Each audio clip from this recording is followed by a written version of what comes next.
¿Qué tal? Buen día, ¿cómo estamos el día de hoy, iglesia? Bueno, pues continuamos en este estudio que tenemos del Nuevo Testamento. Todas estas semanas que hemos caminado y hemos estudiado la palabra, pues creo que han sido de mucha edificación para nuestras vidas. Y bueno, hoy nos corresponde la carta a los Efesios. Es una carta muy importante porque esta carta es una carta de aliento. Esta carta trae aliento a la iglesia de Éfeso. En ella se describe la naturaleza y los aspectos de la iglesia y desafía a los creyentes a funcionar como el cuerpo viviente de Cristo aquí en la tierra. Entonces, esta carta es una carta de suma importancia para la iglesia, de suma importancia para la edificación. Recordemos que hasta antes de la muerte de Cristo o después de la resurrección de Cristo, la iglesia fue un misterio que se reveló. Entonces necesitamos atender y conocer este misterio para que sigamos adelante. El propósito de esta carta es fortalecer la fe de los creyentes en Éfeso al explicar la naturaleza y el propósito de la iglesia como el cuerpo de Cristo. El autor de esta carta es el apóstol Pablo. Esta carta está dentro de las cartas paulinas que fueron, inspiradas por Dios, pero escritas por el apóstol Pablo. Los destinatarios son la iglesia de Éfeso. Luego esta carta fue compartida a las iglesias vecinas. De hecho, algunos autores dicen que esta carta no fue dirigida específicamente a Éfeso, sino que a las iglesias que estaban en esa zona. La fecha de escritura es alrededor del 60 después de Cristo. Esta carta la escribió el apóstol Pablo desde Roma mientras estaba preso allí. El marco histórico: no se escribió esta carta para enfrentar alguna herejía ni problemas, como lo vimos en las cartas anteriores. El apóstol Pablo corregía algunos errores, reprendía a las iglesias, pero en esta carta no se trata de esta manera. Esta carta se envió con Tíquico para fortalecer y animar a la iglesia de la región. Pablo había pasado en Éfeso aproximadamente 3 años, por lo tanto estaba muy unido a ellos, estaba muy familiarizado con ellos. Y esta carta, fue escrita unos años después. Pablo se enfoca en fortalecer y animar a los creyentes sin hacer referencias específicas a personas ni a problemas de la iglesia. Esta carta lo que hace es alentar, fortalecer, impulsar a la iglesia, afianzarla para que sigan caminando, para que sigan adelante. El versículo clave de esta carta es el 4, versículo del 4 al 6, que cita de la siguiente manera: pues hay un solo cuerpo y un solo espíritu, tal como ustedes fueron llamados a una misma esperanza gloriosa para el futuro. Hay un solo Señor, una sola fe, un solo bautismo, un solo Dios y Padre de todos, quien está sobre todos, en todos y vive por medio de todos. Y fíjate lo que está hablando esta carta, es algo muy importante porque le está diciendo a la iglesia: hay un solo cuerpo. Recuerda, la iglesia es el cuerpo de Cristo. Entonces le está diciendo el apóstol Pablo: hay un solo cuerpo. Yo sé que en estos días vemos que la iglesia fulana de tal, la iglesia sutana, la iglesia mengana, en cada región tiene sus nombres, incluso en poblaciones cada iglesia tiene sus nombres, pero debemos recordar esto y atender esto, que es importante. Existe una sola iglesia, que es la iglesia de Jesucristo, porque somos un solo cuerpo. Así es que si hay nombres, sí es cierto, los hay para identificarnos, pero todos pertenecemos al cuerpo de Cristo, y es a lo que Dios nos está llamando, a la unidad, a que nos podamos ver como uno solo, como el cuerpo de Cristo. Y dice: hay un solo cuerpo y un solo espíritu. Toda la iglesia, en todo el mundo, la iglesia de Jesucristo está unida por un solo espíritu. El mismo espíritu está en cada uno de los hijos de Dios. Dice, tal como ustedes fueron llamados a una misma esperanza. Todos fuimos llamados a una esperanza gloriosa por parte de Jesucristo. Dice, hay un solo Señor. Sabemos que el único Señor de nosotros es Jesucristo. Una sola fe, es la fe del Hijo, la fe en la que Él nos posicionó en esta tierra. Dice, un solo bautismo. Todos nosotros fuimos bautizados en Cristo, fuimos sumergidos en Cristo, estamos revestidos de Cristo. Entonces existe un solo bautismo, un solo Dios y Padre de todos, quien está sobre todos, en todos y vive por medio de todos. Esto es algo glorioso que estaba revelando el apóstol Pablo, y es importante que como cuerpo de Cristo se nos ilumine. Es importante que como cuerpo de Cristo podamos ver esto como una realidad. No estamos esperándolo para el futuro, sino es una realidad ya para nosotros como iglesia. Los personajes claves de esta carta son Pablo, el apóstol Pablo, y Tíquico.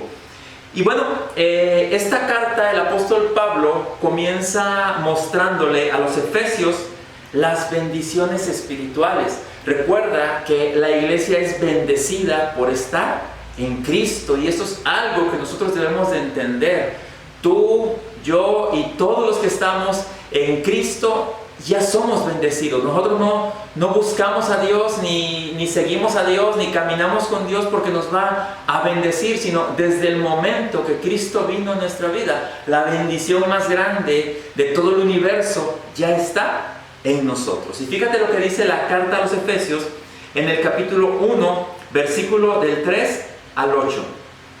Toda la alabanza sea para Dios, el Padre de nuestro Señor Jesucristo, quien nos ha bendecido con toda clase de bendiciones espirituales en los lugares celestiales, porque estamos unidos a Cristo.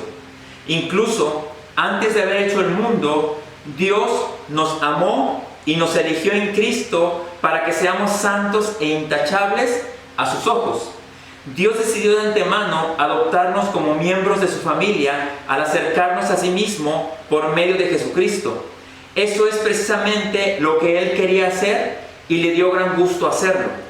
De manera que alabamos a Dios por la abundante gracia que derramó sobre nosotros, los que pertenecemos a su Hijo amado. Dios es tan rico en gracia y bondad que compró nuestra libertad con la sangre de su Hijo y perdonó nuestros pecados. Él desbordó su bondad sobre nosotros junto con toda la sabiduría y el entendimiento. Entonces, las bendiciones de Dios, o la bendición de Dios, nos pertenece porque nosotros estamos unidos a Cristo. Tú dile al que está a tu lado, tú eres una persona bendecida. ¿Por qué? Porque Cristo está en ti. Y si Cristo está en ti, dice la Escritura que todos los tesoros, todo lo que le pertenece a Cristo, te pertenece a ti. Claro, para esto hay que alcanzar cierta madurez, hay que madurar en el entendimiento, en el conocimiento de la palabra de Dios.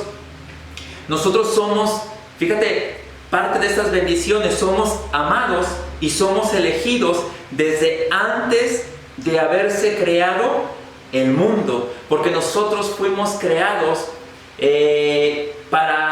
con un propósito en esta tierra. Nadie de las personas que están en esta tierra está aquí por accidente. Todos nosotros fuimos creados con un propósito. Entonces nosotros fuimos amados y elegidos desde antes de haber hecho el mundo. Antes de que el mundo existiera, nosotros ya habíamos sido amados por Dios, ya habíamos sido escogidos por Dios, ya existíamos en el corazón del Padre. Es más, la Escritura dice que nosotros ya estábamos en Cristo.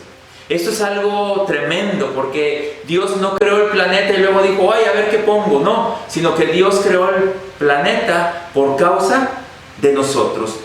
También la Escritura dice que nosotros fuimos adoptados para ser parte de la familia de Dios. No solamente somos creación de Dios, sino que Dios quiso que nosotros perteneciéramos a su familia. Otra porción de la Escritura nos dice que nosotros somos participantes de la naturaleza divina. Pero también la Escritura, en el Evangelio según San Juan, dice que a los que creyeron en Él, les dio el derecho de ser hechos hijos de Dios. Entonces, Él derramó su abundante gracia, su abundante favor sobre cada uno de nosotros como hijos de Dios.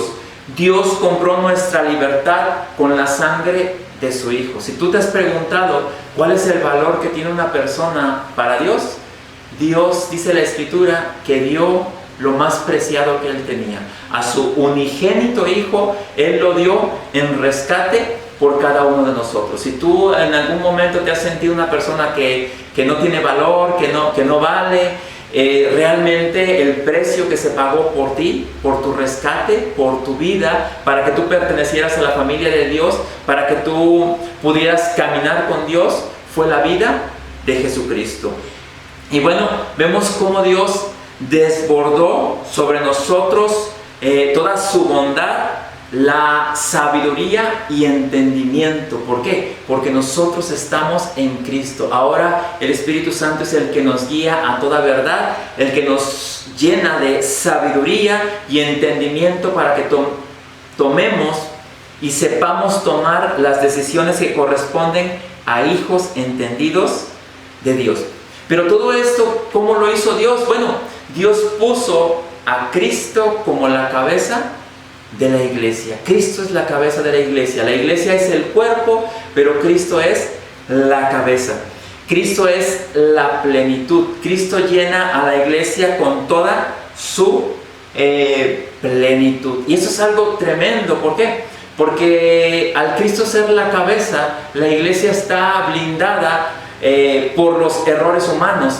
Si un líder, y sabemos que hay líderes religiosos que han tenido o han cometido errores en su vida, pero al Dios colocar a Cristo como la cabeza, sabemos que no hay error, solamente que el cuerpo tiene que obedecer, tiene que caminar de acuerdo a la voluntad de aquel que es la cabeza, aquel que es la plenitud, aquel que lo llena todo.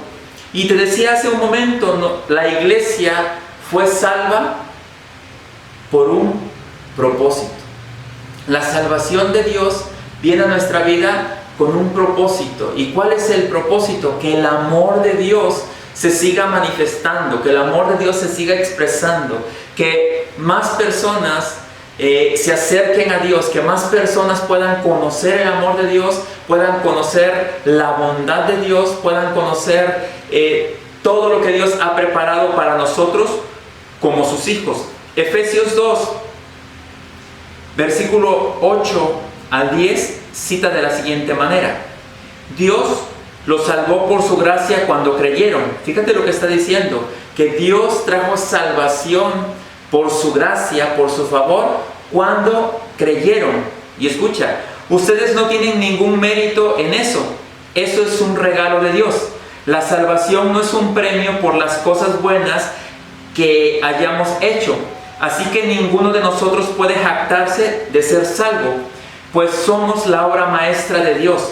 Él nos creó de nuevo en Cristo Jesús a fin de que hagamos las cosas buenas que preparó para nosotros tiempo atrás. Entonces, la salvación no tiene nada que ver con tus buenas obras, no tiene nada que ver con lo bueno que tú seas o lo bueno que tú hayas hecho, sino que la salvación es un regalo de Dios. Cuando tú creíste en Jesucristo, la salvación vino a tu vida.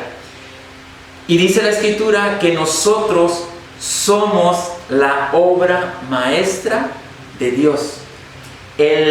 La nueva creación es la obra maestra de Dios. El hombre que ha recibido a Cristo como Señor y Salvador es la obra maestra de Dios. ¿Por qué? Porque ahora hay una intervención de lo divino. No solamente es la humanidad, sino que ahora lo divino forma parte de esa humanidad. Por eso dice que a nosotros Dios nos recreó de nuevo en Cristo. Cuando está hablando de que fuimos recreados en Cristo, el hombre sin Dios espiritualmente está muerto, espiritualmente está inactivo. Cuando el hombre recibe a Jesucristo como Señor y Salvador, el Espíritu de Dios viene al hombre, el Espíritu del hombre cobra vida, el Espíritu de Dios se une con el Espíritu del hombre y ahora el hombre participa de lo divino. En el Espíritu nosotros fuimos recreados, por eso la Escritura dice, Él nos creó de nuevo en Cristo Jesús. Fuimos creados, por eso hablamos del nuevo nacimiento y de la nueva creación. ¿Por qué? Porque ahora somos el hombre espiritual. Dice, a fin de que hagamos las cosas buenas que preparó para nosotros tiempo atrás. Nosotros fuimos creados para buenas obras. ¿Y cuál es la buena obra a la que Dios nos ha llamado? ¿Qué es a lo que vino Jesucristo? A dar a conocer al Padre, a revelar al Padre. Nosotros, como hijos de Dios, fuimos traídos a esta tierra para que más gente, para que más personas puedan conocer a Dios, puedan conocer su gracia, puedan experimentar su amor. Y Dios nos constituye su casa. Somos la casa de Dios. ¿Por qué? Porque ahora el Espíritu Santo nos habita a nosotros. El Espíritu Santo habita en cada hijo de Dios y se expresa en cada hijo de Dios. Y bueno, la carta a los Efesios en el capítulo 2, versículo 20, cita de la siguiente manera: juntos constituimos su casa, la cual está edificada sobre el fundamento de los apóstoles y profetas, y la piedra principal es Cristo Jesús mismo. Recordemos que el fundamento es Cristo. No hay otro fundamento, no hay otra piedra principal. El fundamento de todo es Cristo. Los apóstoles y los profetas, los 5 ministerios, lo único que hacen es afianzar a la iglesia, afianzar a los santos en Cristo. La Escritura también dice que Dios dio dones a los hombres, dones que edifican, dones para edificación, dones para que la iglesia pueda manejarse, para que la iglesia pueda caminar de acuerdo a la voluntad de Dios, para que la iglesia pueda ser instruida y la iglesia pueda cumplir con su propósito y asignación aquí en la tierra.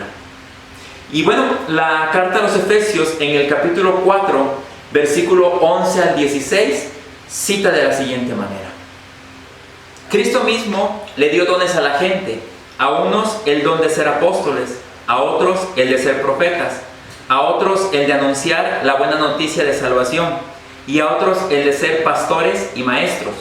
Él dio sus dones para preparar a su pueblo santo para el trabajo de servir y fortalecer el cuerpo de Cristo. Ese trabajo debe continuar hasta que estemos todos unidos en lo que creemos y conocemos acerca del Hijo de Dios. Nuestra meta es convertirnos en gente madura, vernos tal como Cristo y tener toda su perfección. Así no nos portaremos como niños, ni seremos como un barco a la deriva, arrastrado por cualquier nueva enseñanza de quienes buscan engañarnos con sus trampas. Por el contrario, maduraremos y seremos como Cristo en todo sentido, enseñando la verdad con amor. Cristo es la cabeza y el cuerpo entero depende de Él. Por medio de Él, todas las partes del cuerpo están ligadas y se mantienen unidas. Cada parte cumple su función y así todo el cuerpo crece, se fortalece por el amor. Y bueno, vemos cómo aquí esta porción de la Escritura nos está hablando de cómo Cristo, cómo Dios dio dones a los hombres y depositó estos dones, dice que para preparar a su pueblo para servir, para trabajar. Entonces, los 5 ministerios o los dones ministeriales fueron dados por Dios para capacitar a los santos para la obra del ministerio, para que ellos pudieran preparar a los santos para fortalecer el cuerpo de Cristo, para que el cuerpo de Cristo sea entendido, para que la gente pueda entender para qué estamos en esta tierra y qué es a lo que hemos sido llamados por parte de Dios. Y esto también nos habla o nos lleva a tener una unidad, a vernos como un cuerpo y funcionar como un cuerpo. Dice que para que nosotros ya no seamos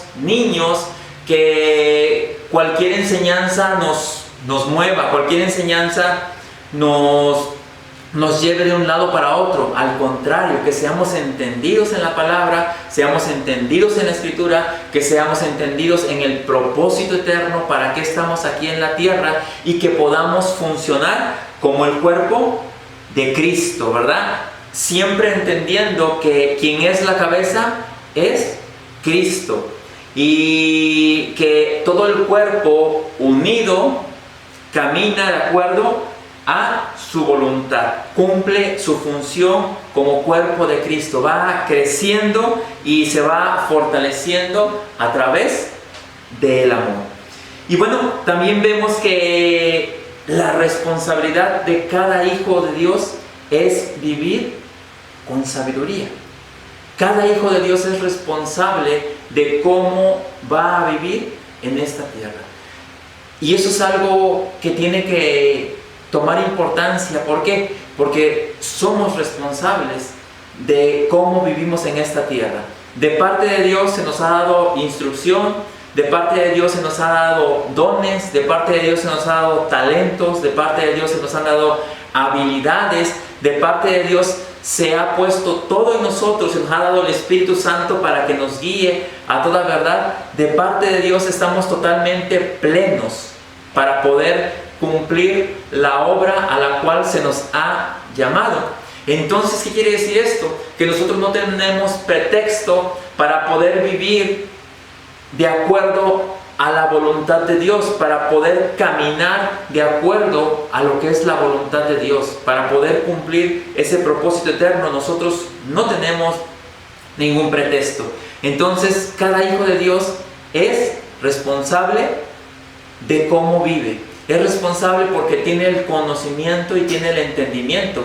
Pero aún así, también cada hijo de Dios es responsable de su crecimiento espiritual, de cómo se alimenta, de dónde se alimenta. Todo eso cabe dentro de las responsabilidades. ¿Por qué? Porque en Cristo se nos ha dado todo. En Cristo nosotros estamos plenos. En Cristo nosotros somos bendecidos. En Cristo nosotros hemos sido bautizados en Él, estamos revestidos de Cristo. En Cristo se nos ha dado el Espíritu Santo. En Cristo nosotros tenemos salvación, y en Cristo podemos funcionar, podemos caminar de acuerdo a la voluntad de Dios. Así es que la carta a los Efesios, en el capítulo 5, versículo del 15 al 17, cita de la siguiente manera: así que tengan cuidado de su manera de vivir. No vivan como necios, sino como sabios, aprovechando al máximo cada momento oportuno, porque los días son malos. Por tanto, no sean insensatos, sino entiendan cuál es la voluntad del Señor.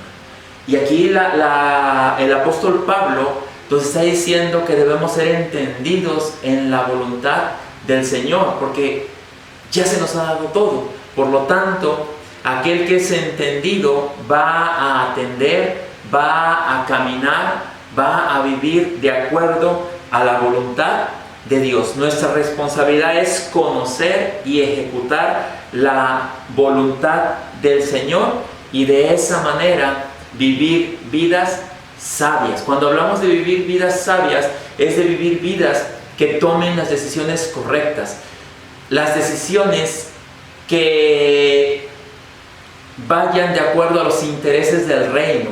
Y quiero aclarar esto: muchas veces nuestros intereses están muy por debajo de los intereses del reino, y muchas veces nos va a doler, pero créeme que cuando nosotros atendemos los intereses del reino es lo mejor que puede pasar, porque eso trae aún mayor bendición a nuestra vida, eso trae mayor crecimiento a nuestra vida, para que pueda haber una expresión del Cristo que nos habita.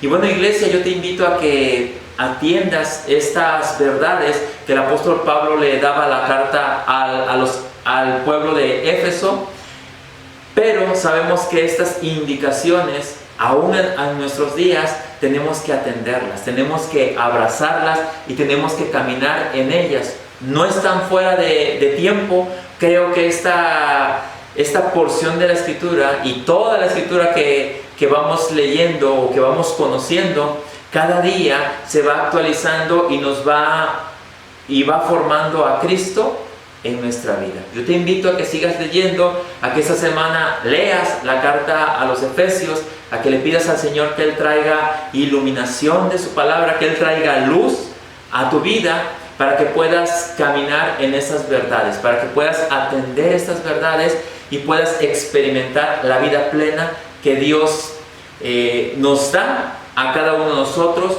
como hijos de Dios. Oramos. Padre Celestial, te agradecemos por las bendiciones espirituales y por darnos a Cristo como cabeza de la iglesia. Te agradecemos por los dones ministeriales que edifican a tu cuerpo y porque nos das la capacidad de vivir con sabiduría, entendidos de tu voluntad amorosa. Gracias te damos en el nombre de tu Hijo amado Jesucristo. Amén. Amén. Pues bueno, iglesia, yo les sigo haciendo la invitación a que te conectes, a que compartas esta palabra, a que más gente pueda ser bendecida a través de esta palabra, que esta palabra llegue a más personas para que ellos puedan conocer la voluntad de Dios. Nos vemos para el próximo domingo. Les envío abrazos. Bye.